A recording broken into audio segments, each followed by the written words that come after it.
Hello दोस्तों, कैसे आप सब लोग। एनसीईआरटी साइंस स्कूल में आपका स्वागत है।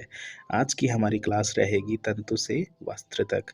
क्लास शुरू करने से पहले मैं आपसे एक छोटी सी रिक्वेस्ट करूंगा, अगर अभी तक आपने हमारा यह चैनल सब्सक्राइब नहीं किया है तो कर लीजिए और लाइक कर दीजिए, ताकि हमें एक मोटिवेशन मिले कि हम आपके लिए ऐसी ही वीडियो लाते रहें और अपने दोस्तों के साथ में भी इसको शेयर करें जो साइंस विषय के बारे में अच्छे से डिटेल से जानना चाहते हैं। चलिए आज का चैप्टर शुरू करते हैं। देखिए तंतु। तंतु क्या होते हैं कि तंतु वो होते हैं जिनसे हम किसी वस्त्र का निर्माण करते हैं। ये तंतु अलग अलग भी हो सकते हैं, ऊनी भी हो सकते हैं, सूती भी हो सकते हैं, रेशमी भी हो सकते हैं। ठीक है, तो इन सब से मिलकर किसका निर्माण करते हैं? वस्त्रों का। जैसे हम किसी दुकान पे जाते हैं तो हम दुकान पे अलग अलग तरह के वस्त्र देखते हैं, जिसमें कुछ ऊनी भी होते हैं, जिसमें कुछ सूती वस्त्र भी होते हैं, जैसे कि बेडशीट हो गई या कपड़े हो गए, कंबल हो गए, पर्दे हो गए, मैचपोश हो गए, तौलिए हो गए। तो ये अलग अलग वस्त्र हमें देखने को मिलते हैं। देखिए वस्त्रों में विविधता क्या होती है, हमें अलग अलग। पहली विविधता तो ये होती है कि वो ऊनी है, वो सूती है या वो रेशमी वस्त्र है। उसके अलावा उसके कलर में भी अपन को विविधता देखने को मिलती है।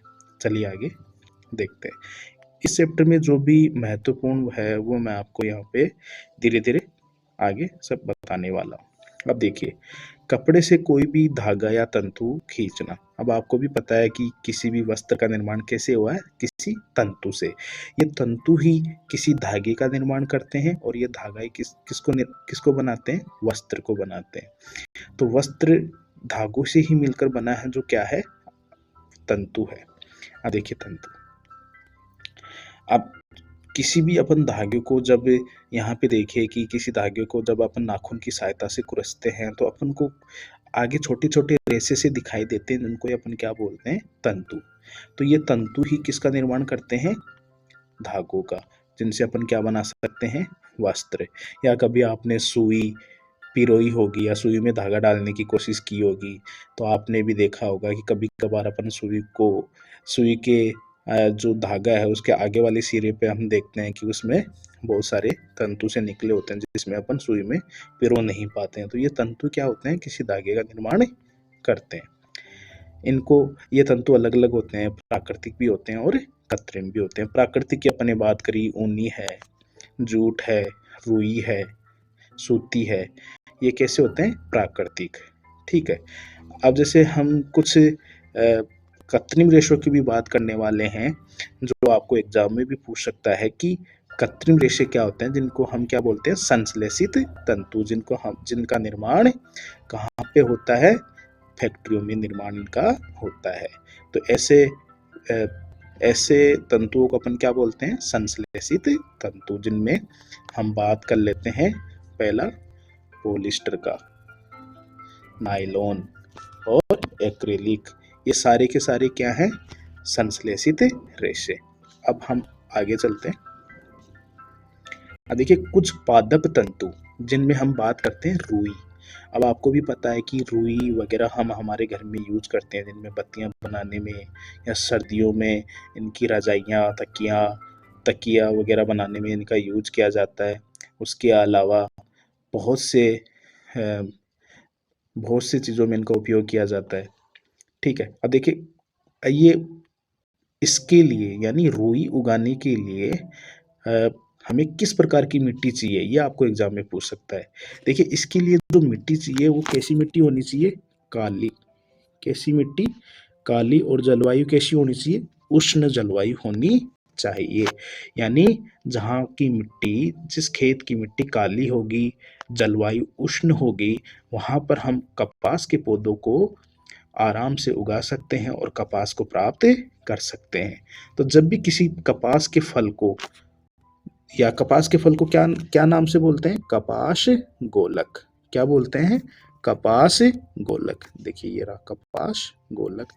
जिसके कपास का जो फल होता है उसको बोलते हैं कपास गोलक, जो किसकी प्रकार का होता है? नींबू के प्रकार का। जहाँ पे यहाँ पे आपको दिख रहा होगा, ये जो किसान है ये कपास को उठ रहा है। ये अपन को कैसा लग रहा है, एक फल की भांति लग रहा है, जो नींबू की भांति एकदम गोल गोल अपन को लग रहा है। ये पूर्ण परिपक्व होने पर बीज टूटकर खोले जाते हैं। अतः अब कपास तंतुओं से ढके बिनोले को देखा जा सकता है। क्या आपने ऐसा कपास खेत देखा है जो कपास चुनने के बाद में तैयार हो जाता है? तो देखिए यहाँ पे ये क्या कर रहा है, जब भी खेत में कपास तैयार हो जाती है तो उन कपास को पौधों से चुन लिया जाता है हाथों से। फिर उनको एक करगे की सहायता से, एक कंघे की सहायता से उनसे क्या कर लिया जाता है, उन रुई को अलग कर लिया जाता है और मशीनों की सहायता से या हाथ की सहायता से कपास को ओट लिया जाता है। चलिए आगे चलते हैं, बात करते हैं जूट की। अब देखिए जूट होता है वो पटसन पादप के तने से प्राप्त होता है। किससे प्राप्त होता है? पटसन पादप के, सॉरी, पटसन पादप के तने से। पटसन जो पादप है ना, उसके तने से प्राप्त होता है। कहाँ से प्राप्त होता है? उसके तने से। तो ये कब उगता है, इसकी खेती कब की जाती है? वर्षा ऋतु में। कब की जाती है? वर्षा ऋतु में इसकी खेती की जाती है। और प्रमुख रूप से कहाँ पे, कौन से राज्य में? पश्चिम बंगाल, बिहार और असम में इसको उगाया जाता है। और ये पुष्पन अवस्था में होता है ना, तब इसकी फसल को काट लिया जाता है। ये देखिए यहाँ पे पटसन पादप का पौधा दिया हुआ है और इस पौधे में हम जब इसमें पुष्पन अवस्था आ जाती है तो उस अवस्था में हम क्या कर लेते हैं, तब इसके तने से अपन क्या प्राप्त कर लेते हैं? जूट को प्राप्त कर लेते हैं। ठीक है, यहाँ पे पश्चिम बंगाल, बिहार और असम में इसको उगाया जाता है। सामान्यतः पटसन पादप को पुष्पन अवस्था में क्या करते हैं? इसको काटते हैं। यानी पुष्पन अवस्था होती है उस टाइम पे इसका जो तना होता है ना, उससे अपन को क्या प्राप्त होता है? जूट प्राप्त होता है। ठीक है, फसल कटाई के पश्चात पौधे के तनों को कुछ दिनों तक अपन कहाँ, किस में रखते हैं? इसको जल में डुबो कर रखते हैं। यानी जब ये पुष्पन अवस्था में होता है तो इसको काट लिया जाता है और कुछ दिनों तक अपने घर के नज़दीक में जहाँ पे भी कोई होद होती है या जहाँ पे भी अपन पानी भरते हैं, उस पानी के अंदर इसको जल में भिगो कर रखा जाता है। थोड़े दिन के बाद में जो इसके तने के ऊपर जो तंतु होते हैं ना, वो पृथक हो जाते हैं, जिनको अपन हाथ के द्वारा पृथक कर देते हैं, जिनसे वो जो धागे निकलते हैं वही हमारा क्या होता है? जूट होता है, जिनसे अपन बहुत सारी रस्सियां बनाने में भी इसको काम में लेते हैं। अब देखिए सूती धागे की कताई। अब रुई से तागा बनाने के लिए मैंने आपको बताया, जैसे यहाँ पे चरखा है।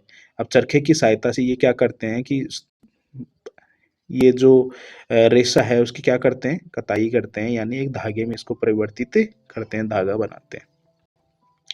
अब देखिए सूती तागे की कताई। वृहद पैमाने पर तागे की कताई का कार्य कताई मशीनों की सहायता से किया जाता है।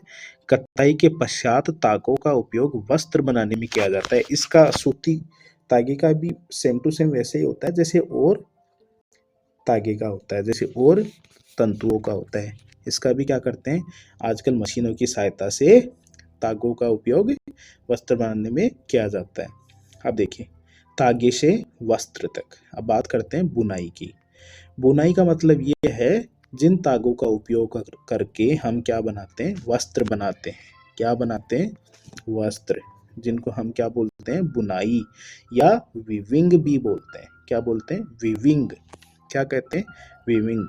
वीविंग यानी बुनाई, यानी वस्त्रों को बनाने के लिए जिन धागों का उपयोग किया जाता है वो प्रक्रिया क्या कहलाती है? बुनाई। चलिए आगे चलते हैं।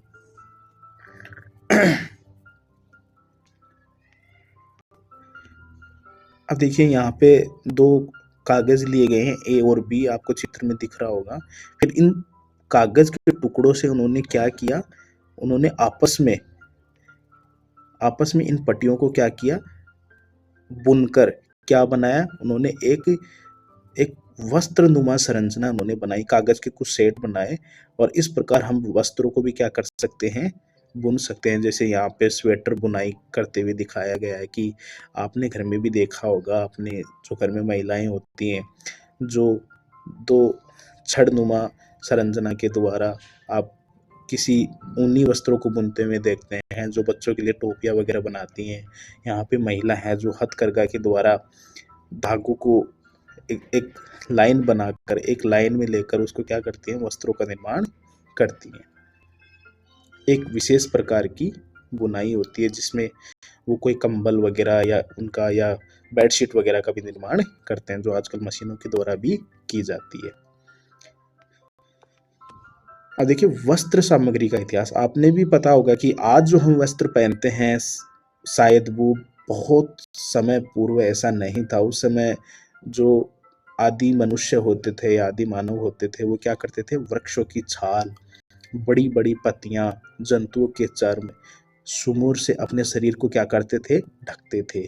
तो धीरे धीरे जैसे जैसे अपना विकास होता गया, वैसे वैसे मनुष्य समझदार होता गया, उसने अपने लिए बहुत सी सुविधाओं की चीज़ें, अपने शरीर को ढकने के लिए उसने बहुत सी सामग्रियों का उन्होंने उपयोग किया, और उन्हीं जैसे कि विभिन्न लताओं को या जंतुओं की ऊन को या बालों को आपस में ऐड कर बहुत सारी मतलब वस्त्रों का उन्होंने क्या किया, निर्माण किया।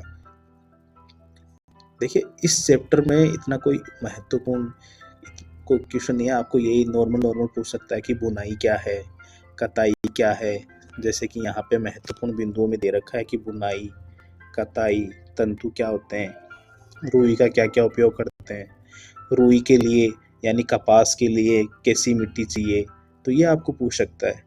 ठीक है, जूट के लिए कौन सा मौसम होना चाहिए, जैसे वर्षा ऋतु होना चाहिए, और जूट कौन से वृक्ष के किस भाग से प्राप्त होता है, जैसे वृक्ष के मैंने बताया था तने वाले भाग से प्राप्त होता है, तागा। तो ये सारी की सारी चीज़ें बिल्कुल नॉर्मल हैं, आप धीरे धीरे ये पढ़ते जाइए, आपकी बिल्कुल साइंस अच्छे से क्लियर हो जाएगी। Thank you.